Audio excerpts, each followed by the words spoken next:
Lately, I have seen a lot of people very worried that women are starting to take over and dominate society, forming a matriarchy that oppresses men. These claims are demonstrably false. I'm sorry, but it is just silly to claim that women are taking over leadership because we have had one female vice president, chosen by a male president, and our lineup of presidents looks like this. And our list of richest people looks like this. And our religious leaders look like this. Be serious. Are you honestly arguing that women have more power than men? If so, you are just proving the saying that for those accustomed to privilege, equality feels like oppression. But just for fun, let's say women did somehow overcome thousands of years of patriarchal law and culture and started leading the world in government, business, religion, family life, law, the arts, the sciences, everywhere where men have historically held the power. Some people think that this would be a good idea. Men start wars and the entire planet should be a matriarchy.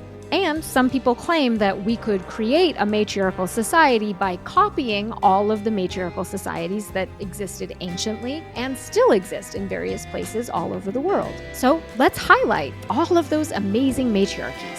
Here are a few. In this video, I'm going to claim that 1.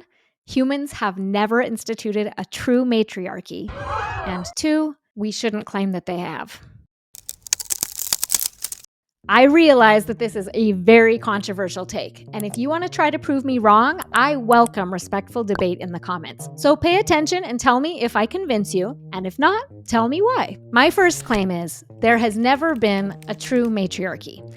As I always say, you shouldn't even start a conversation until you've agreed upon the definition of the words you're using. And that's especially important here. The word matriarchy comes from the Latin matri, meaning mother, and the Greek archi, meaning to rule. So a matriarchy would be a culture wherein the mothers, or women more broadly, have a birthright to rule over men. If the United States had developed within a matriarchal cultural context, our presidential portraits would look like this. In a matriarchy, women might choose to abdicate their right to rule. They may choose to share their power with men if they wanted to. But their right to rule would be theirs to keep, not based on merit, but because they were women. This is not to be confused with Matriliny, which is the practice of tracing descent through the mother's line. The Jewish tradition, for example, is matrilineal, but no one would argue that the Jewish tradition in general is matriarchal. And who has the right, as master of the house, to have the final word at home? Matriarchy is also not to be confused with Matrilocality, which is where a married heterosexual couple moves in with or near the wife's parents. In the US, we're not particularly patrilocal or matrilocal, but this is a big deal in some countries. You may have heard of strongly patrilocal cultures where a new wife moves into the home of her husband and has to prove herself to his family. Whoever gets to stay in the community where they were raised is greatly advantaged. Matriarchy is also not the same as Matrifocality, which is a culture focused on or centered on the mother.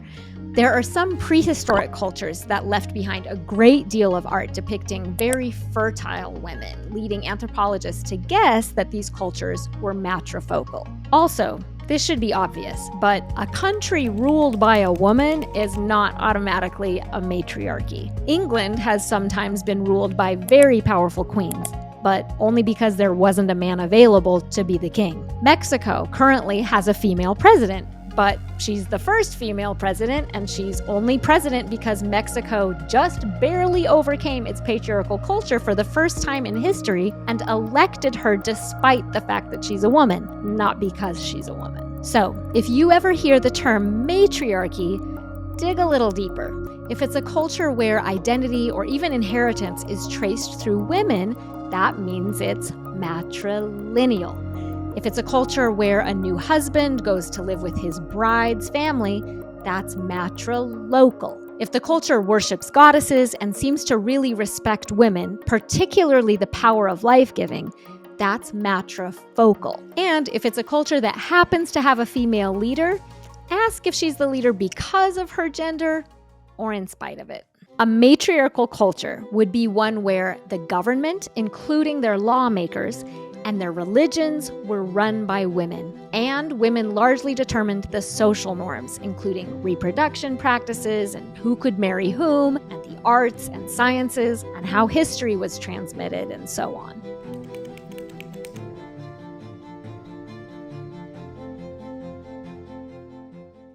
Now, an argument I hear often is that matriarchy isn't the opposite of patriarchy. When women are in power, they share that power with men. Okay, to that I say, a culture where women are in power and they choose to share that power with men would be called a benevolent matriarchy. So, show me a culture where women truly hold that power as a birthright, which they can choose to bestow upon men and could take away from men if they chose. Whenever I have this conversation, the person claiming that a culture is matriarchal will usually backtrack and say, okay, well, it's just that women balance out the men's power, so they have equal influence.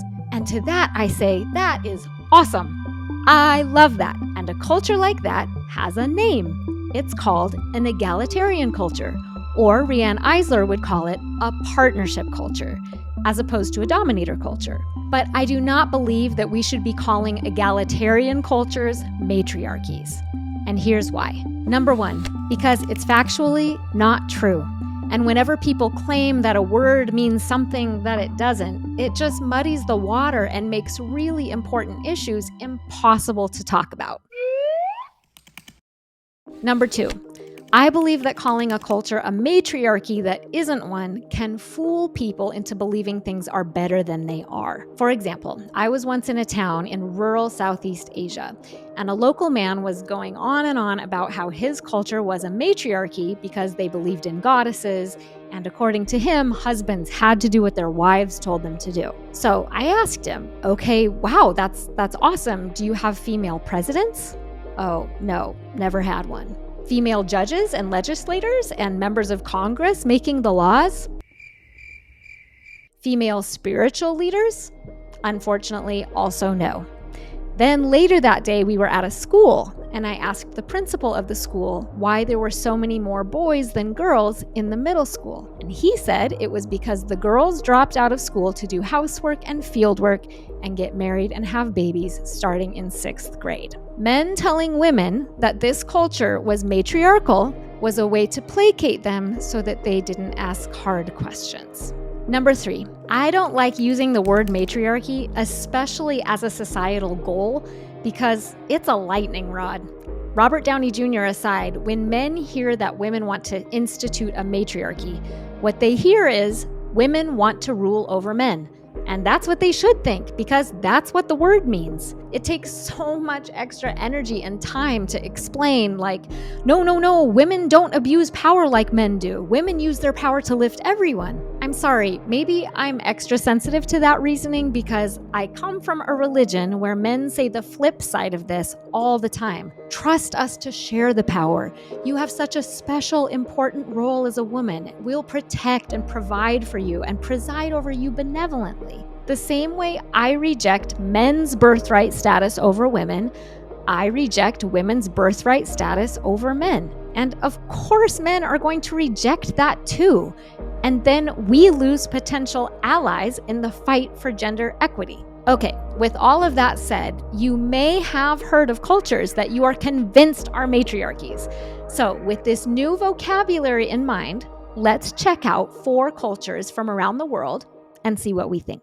The Minangkabau people are the largest ethnic group on the island of Sumatra, Indonesia. They are matrilineal, tracing descent and inheritance through the female line.